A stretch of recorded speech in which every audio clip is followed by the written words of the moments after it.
Sara had always found comfort in solitude. After a taxing week, a weekend alone in her new house on Hawthorne Hill seemed like a perfect escape. The house, an old Victorian relic, stood at the end of a long, winding road, surrounded by towering oak trees that whispered secrets when the wind blew through them.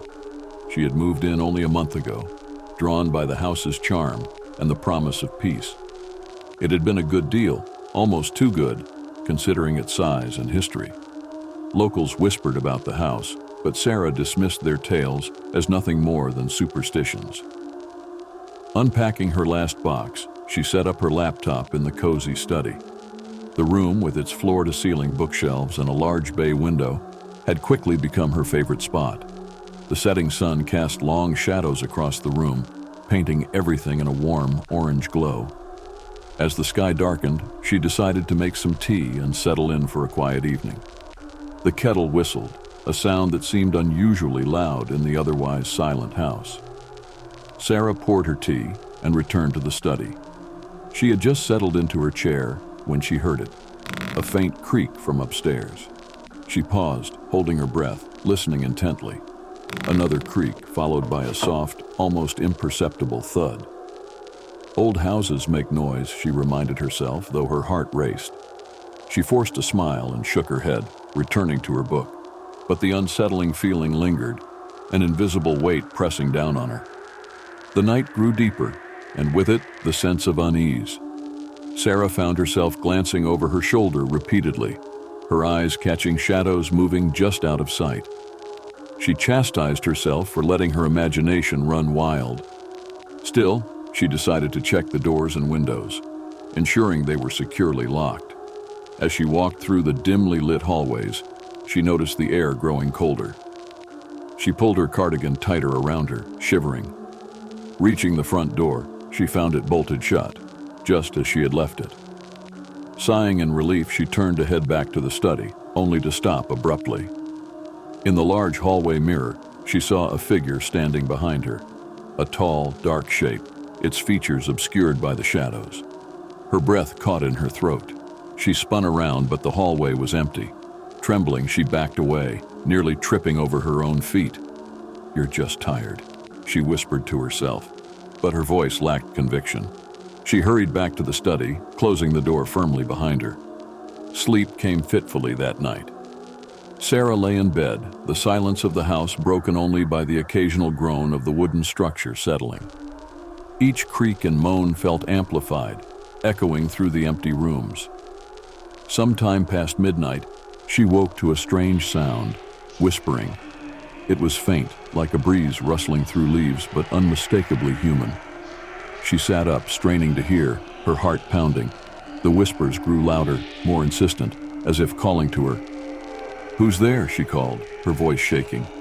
The whispers stopped abruptly, plunging the house into a deafening silence. She grabbed her phone, its weak glow barely piercing the darkness. With trembling hands, she dialed her friend's number, but the call went straight to voicemail. Sara stayed awake the rest of the night, lights on, eyes darting around the room. The whispers didn't return, but the silence was far from comforting. The next morning, Sara was determined to find a logical explanation. She researched the house's history, hoping to uncover some mundane reason for the strange occurrences. What she found was far from mundane. The house on Hawthorne Hill had a dark past. Over a century ago, it had belonged to the Hawthorne family, known for their wealth and eccentricity. Legend had it that old Mr. Hawthorne, driven mad by the death of his young daughter, had locked himself away in the attic, where he died under mysterious circumstances. Since then, the house had been the site of numerous tragedies and strange disappearances. As she read the old newspaper clippings, a chill ran down her spine. The descriptions of Mr. Hawthorne's ghostly figure matched what she had seen in the mirror. She shut down her laptop, feeling more unsettled than ever. That evening, Sara tried to distract herself with TV, but her mind kept drifting back to the house's history. The air seemed thicker, the shadows darker, and the feeling of being watched more oppressive. Suddenly, the power went out, plunging the house into darkness. Sara cursed under her breath, fumbling for her phone's flashlight. The beam of light cut through the dark, illuminating the familiar yet now eerie surroundings. She made her way to the fuse box in the basement, her footsteps echoing in the silent house. Reaching the bottom of the stairs, she heard it again, the whispering. It seemed to come from the walls surrounding her. Panic surged through her, and she fumbled with the fuse box, finally managing to restore the power. As light flooded the house, she breathed a sigh of relief, but the whispers didn't stop. They grew louder, more insistent, forming words she couldn't quite make out. She ran back upstairs, the whispers following her, pressing in from all sides. Sara spent the next few days in a state of hypervigilance. Every noise, every flicker of shadow set her on edge. She barely slept, too afraid of what might come for her in the night. On the fourth night, the house reached a fever pitch of activity. Doors slammed shut on their own, objects moved without explanation, and the whispers turned into a cacophony of voices. Sara could feel a presence, a malevolent force that seemed to revel in her fear. Desperate, she decided to confront whatever was haunting her.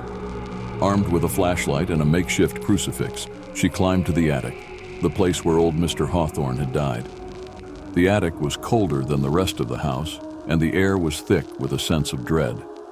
As she stepped into the room, the whispers grew silent, replaced by a heavy, oppressive silence. She shone her flashlight around, catching glimpses of old furniture and forgotten belongings. Then she saw him, a spectral figure standing by the window, watching her with hollow eyes. It was Mr. Hawthorne, his face twisted in a ghastly grin. He started towards her, his movements slow and deliberate, as if savoring her terror. Sara held up the crucifix, her voice trembling as she recited a prayer. The figure stopped, its grin fading. The air grew colder, and the pressure around her intensified, but she kept praying, louder and louder. With a final, ear-piercing scream, the figure vanished, leaving the attic in a stunned silence. Sara fell to her knees, sobbing in relief. The next morning, the house was quiet. The oppressive presence was gone, and the whispers had ceased. Sara felt a strange sense of peace, though the memory of her ordeal lingered. She knew she couldn't stay in the house any longer. It had too many ghosts, too many dark memories. As she packed her bags, she glanced at the old house one last time. It stood silent and empty, a relic of the past. Sara took a deep breath and walked away, leaving Hawthorne Hill behind. She didn't look back. The house on Hawthorne Hill remained, an imposing figure on the landscape, waiting for its next occupant. And the whispers, though silent now, would someday find a new voice.